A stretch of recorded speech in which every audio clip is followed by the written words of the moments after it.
ဂင်းကာရဲ့စပိန်ကခွေးတကောင်ကိုရှောင်ရင်ချော်လဲမလို့ဖြစ်သွားတဲ့အချိန်မှာလီယိုကဝင်ရောက်ကတင်ခဲ့ပါတယ်။ဂင်းကာရဲ့အကိုခေါ်ဘီကလီယိုကိုအနိုင်ကျင့်တယ်လို့ထင်မှားသွားခဲ့ပေမဲ့နောက်ပိုင်းမှာအပြစ်မှန်ကိုသိပြီးတောင်းပန်ခဲ့ပါတယ်။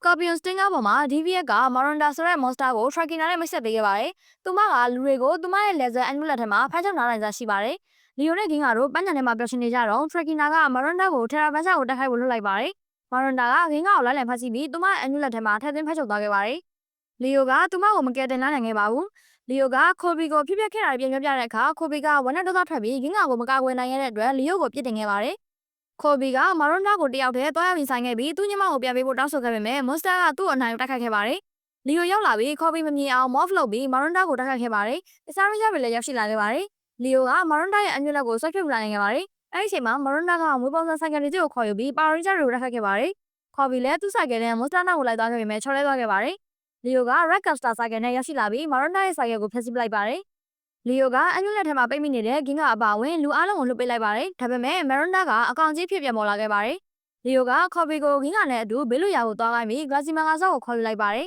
။တိုက်ပွဲအတွင်းမာရွန်ဒါကမန်ဂါဆော့ကိုတခြား dimension တစ်ခုထဲကိုဆွဲခေါ်သွားပြီးထင်အောင်ထင်မှားတွေနဲ့တိုက်ခိုက်ခဲ့ပါတယ်။ရင်းချတွေကခန်နိုရက်စ်မန်ဂါဆော့ကိုခေါ်ယူခဲ့ရပြီးသူကမာရွန်ဒါရဲ့တိုက်ခိုက်မှုတွေကိုကြားပြတားဆီးပေးခဲ့တဲ့အတွက်ဂလာစီမန်ဂါဆော့ကမာရွန်ဒါကိုအနိုင်ယူနိုင်ခဲ့ပါတယ်။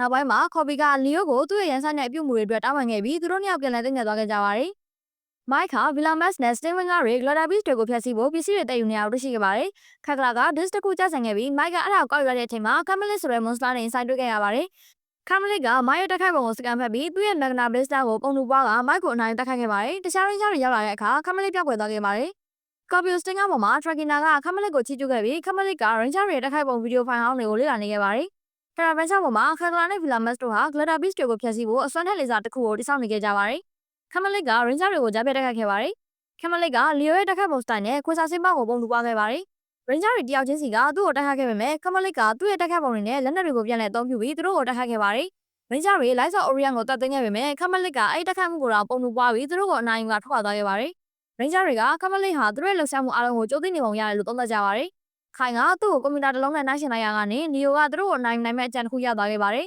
။မိုက်က DECA ရဲ့အကူအညီနဲ့ disk ကိုလေ့လာကြည့်ရမှာဗီလာမတ်စ်တို့လေစာတိစောက်နေတဲ့အကြံစီကိုသိရှိသွားခဲ့ရပါတယ်။ရင်းချတွေလေစာတိစောက်နေရာကိုပြန်သွားတဲ့အခါကမ်မလစ်ကသူတို့ကိုခြုံကိုတိုက်ခိုက်ခဲ့ပါတယ်။ကမ်မလစ်ကလီယိုရဲ့တိုက်ခိုက်ပုံစတိုင်ကိုပြောင်းလဲသုံးပြုပြီးသူလီယိုရဲ့လှုပ်ရှားမှုအားလုံးကိုသိရလို့ကြောက်လွန်ထုတ်ခဲ့ပါတယ်။တုံ့ပြန်မှုအနေနဲ့လီယိုကသူ့ဓာတ်ကိုအိမ်ထဲပြန်ထည့်ပြီးဒမိုရဲ့လှုပ်ရှားမှုတွေကိုအသုံးပြုလိုက်ပါတယ်။အဲဒီနောက်မာယာကခိုင်ရဲ့ Cosma Club ကိုသုံးပြီးဒမွန်ကခန်ရစ်ရဲ့တိုက်ခိုက်ပုံကိုသုံးကခိုင်ကမာယာရဲ့တိုက်ခိုက်ပုံကိုသုံးပြီးခန်ရစ်ကလီယိုရဲ့မက်ဂနာတလွန်ကိုအသုံးပြုလိုက်ပါတယ်။ရင်းချတွေကသူတို့ရဲ့တိုက်ခိုက်ပုံစတိုင်တွေကိုအချင်းချင်းလဲလှယ်အသုံးပြုလိုက်တဲ့အတွက်ကမ်မလစ်ဟာသူစကန်ဖတ်ထားတာနဲ့မကိုက်ညီတော့ပဲရှုပ်ထွေးသွားခဲ့ပါတယ်။လီယိုကသူ့ရဲ့ Capstar ဆိုင်ကယ်ကိုခေါ်ယူပြီးကမ်မလစ်ကိုအပြင်းထန်တိုက်ခိုက်လိုက်ပါတယ်။ကမ်မလစ်အကောင်ကြီးလာတဲ့အခါရင်းချတွေကဂလာဒါဘစ်တွေကိုခေါ်ယူလိုက်ပါတယ်။ဒါပေမဲ့ဗီလာမတ်စ်ကလေစာကိုဂလာဒါဘစ်တွေစီထင်ခဲ့ပြီးပြစ်ခတ်ဖို့ပြင်ဆင်လိုက်ပါတယ်။လေစာအမပြစ်ခင်မှာပဲမိုက်ကမက်ဂနာဒဗန်နာဖြစ်ရောက်ရှိလာပြီးမက်ဂနာဘက်စတာနဲ့လေစာကိုပြစ်ခတ်ဖျက်ဆီးကဂလာဒါဘစ်တွေကိုကတ်တင်လိုက်ပါတယ်။ရင်းချတွေကဂလာစီမန်ဂါဆော့ကိုဖွဲ့စည်းလိုက်ပါတယ်။ကမ်မလစ်ကဂလာစီမန်ဂါဆော့ဆေးပါကိုပုံတူပွားပြီးရင်းချတွေကိုတိုက်ခိုက်ခဲ့တဲ့အတွက်လီယိုက Star Force မန်ဂါဆော့ကိုအကူအညီခေါ်လိုက်ရပါတယ်။သူရောက်လာတဲ့အခါကမ်မလစ်က Star Force ရဲ့ bomber လက်နက်ကိုပုံတူပွားလိုက်ပေမဲ့ Star Force မန်ဂါဆော့က Scantorus မန်ဂါဆော့ရဲ့ blaster ကိုအစားထိုးထုတ်သွားလိုက်ပါတယ်။ကမ်မလစ်ဟာထပ်မံရှုပ်ထွေးသွားခဲ့ပြီးဂလာစီမန်ဂါဆော့ power up မှုနဲ့အပြီးတိုင်ရှင်းလင်းခံလိုက်ရပါတယ်။နောက်ပိုင်းမှာမိုက်နဲ့နီယိုတို့အတူတူအပြေးလေးချင်းနေချိန်မှာ Lion Gladiator Base ကခေါ်ဘက်ညီကိုစီလာရောက်ပြီးမိုက်ကိုသူတို့အားလုံးကိုကယ်တင်ခဲ့တဲ့အတွက်ကျေးဇူးတင်စကားပြောကြားခဲ့ပါတယ်။